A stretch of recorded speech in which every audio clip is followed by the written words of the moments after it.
Hey everyone, and welcome to Already Cancelled. I am Peter, that is Tara, and we are working our way through the Twilight Zone. This is Season 1, Episode 4. It's called The 16mm Shrine. So, full spoilers for the episode, as always. Hey Tara, welcome to the show. Hi, I'm here.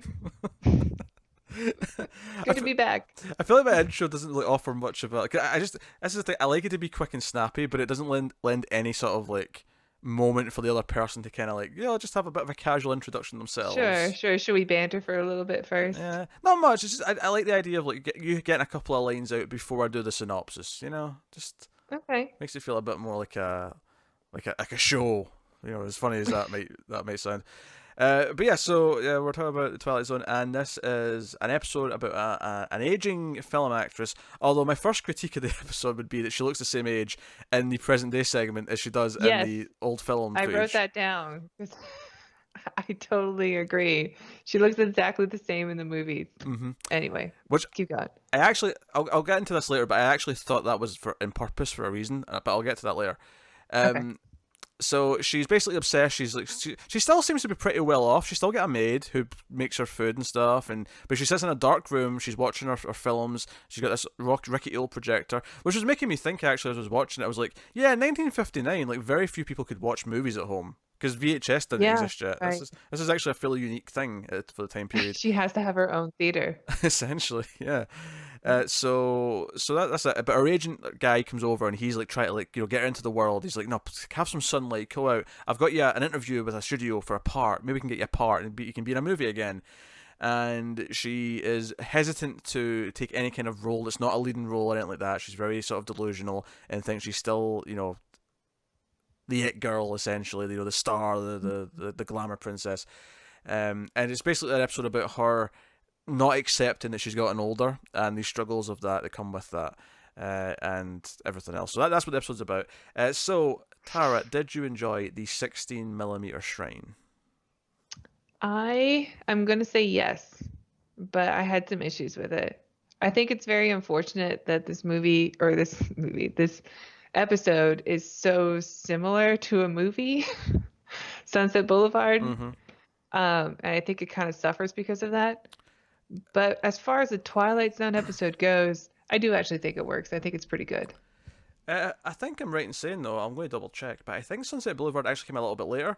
Oh, really? I I thought it guess was earlier. I may be wrong though. Maybe I'm wrong. I'm thinking it's like 60, which is like a year later, but I could be completely wrong. I tell a lie. It was 1950, so this episode has no excuse. So even at the time, this would have because it's not so much that I was thinking Sunset Boulevard ripped this off. It was just that it wouldn't have been like a movie in the consciousness that they'd have been thinking about. But it was. It was like 9 years old already. So Yeah, I think the episode kind of suffers because the parallels are there's just too many.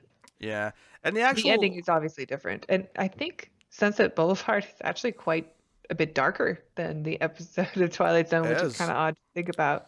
Yeah, Sunset Boulevard's really gets into the psyche of the character, and it's been always since I've watched it, but I remember it being really good because Billy Wilder is a great director. Um, Yeah, but this, like the ending is the only thing about it that makes it feel proper Twilight Zone, I suppose, because that's when things get proper, right. like science fiction or weird or supernatural or whatever. Like there's this turn at the end. Um, I like the episode as well. Like I think the episode is pretty solid. I think the actress, let me just grab her name, Ida Lupino. Like I think she's pretty good. Um, Hmm. like I said, I thought it was weird how she looked the same age in the movie footage, but not in so she looked the same age in the movie footage she did in real life in present day. Right. She's like pining for her younger years, but you don't see that in the movies Yeah, because she looks the exact she's the same. same actress is playing both and she looks exactly the same. And what I thought was going to do, especially because when it got to later in the episode, the second half, because she keeps wanting to say, "I'll have a party with all my old co-stars, or this guy and this Hmm. guy and this guy," and the agent's like, "Nah, they've all moved away. Two of them are dead. Like this doesn't happen." But he does actually Right. track down one who was alive, like the main one she really likes, this soldier. Well, he was a soldier in the film with her, Hmm. and we meet him, and I realized what was going to happen is that she was going to like meet him, and he was going to be like way older than she was expecting. And I was thinking that, oh, maybe she'll change. Like maybe like what we've been seeing the whole episode is that she still thinks she looks like this, but she doesn't. So when we meet the Okay. actor, like she'll have this like realization, and she'll turn to an older actress. And because I thought, okay, she's going to meet him, and sure enough, she meets him, and he is much older. He looks like a, like a 60, maybe 55, 60 year old He man. definitely looks older than her. Yeah. Um, and because I was thinking she has to be at least like pushing 50, because Right. the movie she was in as like the leading love interest were in like the 30s, like the mid early 30s, and Yeah, and this episode came out in like 59, so you kind of assume it's around the same. Well, but he says it says it at one in point. the show like 25 years ago. I think at one point it actually even says 1959. I think it confirms outright that this is set, Okay. present day at the time. So I thought, oh, that's what they're going to do. They're going to do this thing where she thinks she still looks like this, but she's going to, like, look in the mirror afterwards, and it's going to be this older actress. And I was like, okay, that's actually a neat Mhm. trick if they do that. They don't. That doesn't happen. No, it doesn't. All my theories about why she looks the same in the footage just completely went out the window. It's just no, she's the same actress. And And actually, when you say it out loud like that, I think that would have made a better episode. yeah, because I thought, oh, that's the point. She's because she is delusional. She thinks like everything. Mhm. Because when she meets him, she's like, oh, I was expecting how you used to look, and she gets really Yeah. upset, and And then she goes and she watches them on the screen, and like her first words are, "Oh, there you are." Like that's the yeah, Jerry that I was expecting to see. And she totally like falls in love in that moment with the watching him on his younger self on the screen again.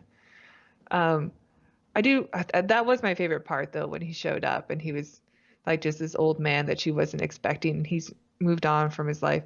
I think the episode works because it's not about her like holding on to her being her age.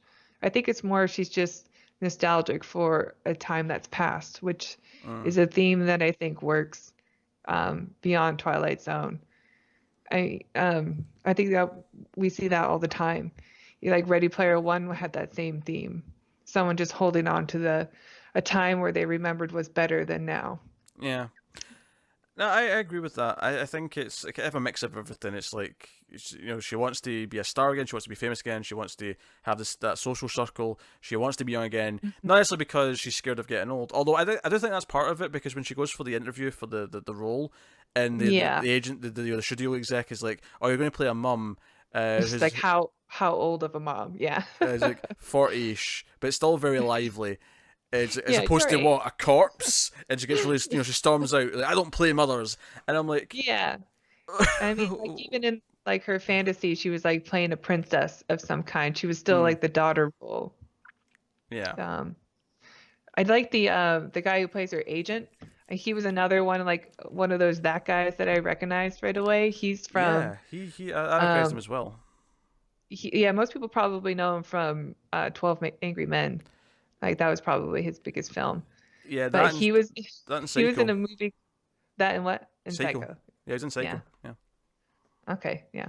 That's a much bigger movie than 12 Angry Men, of course. to be Um, fair though, like when I think of the movies, I can remember his face more clearly in 12 Angry Men. So, hmm, hmm.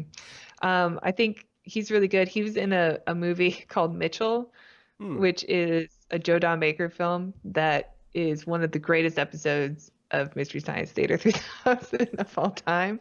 So I've seen it many, many times, and I recognized him right away from that because he plays the main villain. It's great. He's a great actor. do you know what I love about 12 Angry Men is that he's listed as juror number one, which for any other movie that's like, oh, he had like a small bit part where he had no lines, but in that movie, No, not in It, that movie though. yeah, in that movie, it's juror 1 through 12, and that's it. That's your character names. You never learn the Yeah. names. I like that. And in Psycho, he investigated in the second half. He's the one who goes down the stairs. Hmm. If you want to remember his big moment. No, I recognized him too. It was a nice face to see. And then, of course, the ending, does the thing where she kind of goes into the film, which I guessed last week. I was like, You either did. someone's coming Yeah. out of that Called movie it. or someone's going into it. I don't know which, but one of Hmm. those is going to happen.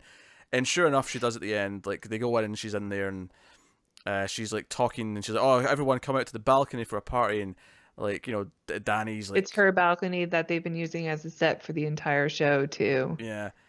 And she's like, he's like, "Oh, please come back out, please come back out," and she doesn't. It's the end, and that's how we wrap up the episode. And I think the metaphor here is clear. It's about she's so wrapped up in her nostalgia that she's Hmm. literally become trapped by it, and she's never coming Yeah. back out. Uh, Hmm. that's the I episode. think it still would have been better, like when they had the male guy, Jerry. in the films that she was watching, he was played by a younger actor. I think it would have been more effective if she was also just Yeah. they just used a different actress, someone who was much younger who had similar features. It would have been more effective to see her both in the beginning and the end as her younger self in those. I But yep, I agree. it's still a good performance from her I in either agree. case. I mean, I like my idea with like having her age when she realizes that time's moved Yeah, on. that would have been good too. But have her go back to the young actress in the movie at the end when she goes into that. I Mhm. think that'd have worked. But yeah, it's just kind of weird. It's like, why does she look the same yet? One, and that'd be fine to a point, except one of the plot points is that the actor has aged a lot and he looks very different. Hmm. So they I kind of think there's clash. another thing that kind of irritated me in the episode a bit. It was her helper, her servant that Hmm. lives there, when she was saying like, I swear I look at those movies and I see her in there. I'm like, well, yeah, she's watching her movies. Like, why is that a surprise? And I know they're trying to set it up for the big reveal at the end, but Yeah. in any case, I don't know, it didn't really play right. Yeah, I think what she's saying is what should have been in that scene is he should have said, "What do you mean? Of course she's in there. It's her movies," and she's like, "No, no, no, no. Her in her like, Yeah, her age now, like this aged version of her is Barbara's there's in a the couple movie." lines of dialogue that was needed there. Yeah, and that'd She's have been watching like her movies. interesting. Like, is she literally getting into her movie? And um, yeah, I will say that the Twilight Zone kind of twist to it where she does go into the movie, because that comes out almost of nowhere. Where at one point the maid goes to the room and she screams, and then we cut to Danny running in, and like he goes in and checks her, and that's where we Mhm. finally see it. Um, I will say I thought that was a little bit jarring, yeah, that cut off there. there's not much of a build up to like there's a build up to her mental state deteriorating, right, where she's getting lost in herself essentially. So from a character perspective, it does build up nicely, but from a plot mechanic sort of side of things, there's not really any build up to something weird's going to happen. Right, I agree. It's That's why I think that scene was a bit jarring between when she drops the tray and screams, and then all of a sudden you go into the next scene where she's like kind of calm and talking to yeah, the agent again, and then you have to build up to the big reveal of what's happening. Maybe it was like a commercial break or something in the past, and because I don't watch it with commercial breaks now, mm, um, that it looks a bit more jarring. But I don't know. That did kind of take me out a bit. I oddly enough, when watching this, I was reminded of the USS Callister episode of Black Mirror, of somebody who's just trying to like live in a fantasy and oh getting sure, yeah, stuck in it. It was some odd parallels to that, I thought too. yeah, that's a great episode. That was Yeah. that was the showpiece of that season, because the rest of the season was a little disappointing versus season 3, I think, but Yeah, it that was a was a, strong start that was for a sure. standout episode. It was really smart what that did. Um, yeah, I mean, like, I feel like there's so many little things that we've suggested that would improve it, or maybe the idea that she's dragging those around her down as well by refusing to like move on. That could have been an angle to Hmm. take, that she's been unhealthy to others. There's lots of little things that could have maybe just given it a bit more bite of like a message. Whereas as it is, like sure, the sentiments there, like don't lose yourself in nostalgia, Hmm. because Yeah. you'll never be able to move on. Um, but I mean, it's well acted. The two leads are very good, I think. Hmm. I agree, and I do think that the message is simple and clear, and it's still Twilight Zone. I mean, it's a great. I think it's still a great episode. I just don't think it's up there with the. I think the first one was still so good. That's kind of where I'm holding the bar right now. So by definition, it's not a great episode. Okay, it's a good, almost great episode. What sort of scale are we working with here? I'm just working with the episodes that we've watched so far. Because I feel like just I know Tara mainly as a Star Trek viewer, and typically whenever the subject of Star Trek comes up, There's no such thing as a bad episode of Star Trek. every episode of Star Trek according to Tara is at least a 9 out of 10, Oh yeah. and or maybe a 10 out of 10. No, 9 out of 10 is like code of honor, and then everything else is 10 is a 10. I wouldn't be surprised if it was more like no, it starts at 10 out of 10, and there's an 11 out of 10, and a 12 out of 10, and a Yeah, 13 there's out of some 10. 12s for Some sure. 12. Doomsday Machine, that's a 12. That's a Um, 12. So I'm trying to gauge because we're only 4 episodes in. Obviously, as we go through these episodes, we're gonna get a sort of standard for how we talk about these things. And Yeah. I I'm mean, I can just have issues with something and still think that it's good. yes, but good's not great. You said Okay. great. Maybe I misspoke when I said great. It's a good episode. It's better than fine. It's not as good as great. I know there's some turds coming up. And I so can't wait. I'm actually looking forward to you being like, this episode was shit. It was it'll happen. I shit. know it's gonna happen. That's because Tara always likes to say that she's got vegan superpowers and that she poops really well because she's vegan. I don't know why we have to bring this up. I'm bringing this up because I'm about to say I'm looking forward to a really shit episode where you're going, this is what it used to be like. This was a slow poop. It came out so slow and painful. I forgot constipation. I told that to you in private, but that's okay. Just put it out there. Whatever. All right, we're going to have a conversation after we're done about how much of that I'm going to edit out. And then... So, I think it's a decent to good episode is where I'd put it. If I'm rating this episode, I'm probably giving it a 7. Okay. I think that's fair. I think that's fair. Do you want me to rate? Yes, rate it. I think 7 is fair. I'm gonna go 7.5, just because I think I need to be a bit more positive than you. And also, my negatives aren't really all that bad. It's still a pretty good episode. Okay. No, I mean, I liked it as well. I think it's a standout episode. I think as we get to some of the big classics, what I think is weird because obviously at the end here we talk about Rod introducing the next episode and he comes on. I think this is the second time now when he's come on at the end and introduced the next episode, and the way he describes it sounds almost like the one we just watched. Cause he brings up nostalgia again. He brings up nostalgia and like reliving in the past, and I'm like. Mm-hmm. But that was what we just watched. What's going on? And I recognize the title. I actually was like, it's called Walking Distance. The next one, and I think I actually remember what this one is. I think this one is great.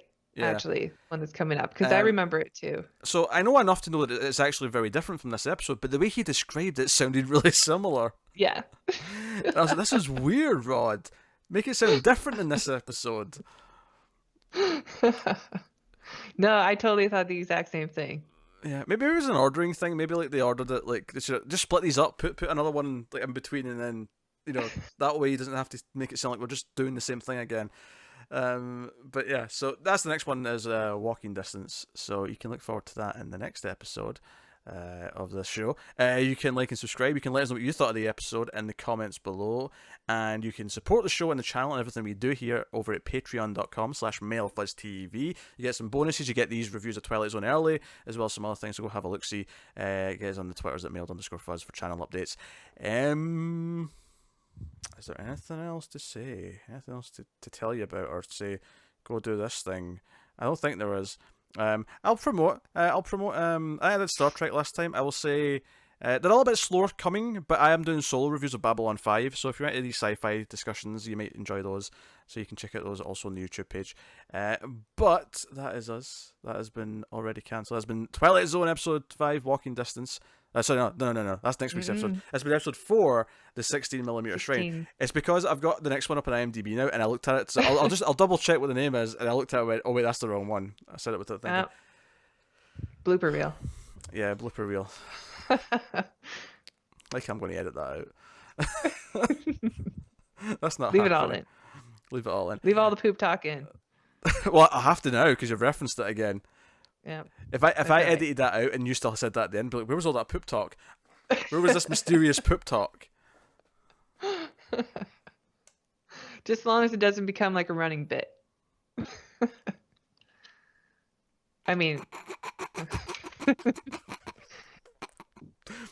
yeah. It's dairy, everybody. As long as the poop doesn't become a running bit. Yeah, I know what happened. Mm-hmm. That has been the Twilight Zone. Thank you very much once again for watching or listening. We always appreciate it. Keep watching TV, guys, in the Twilight Zone.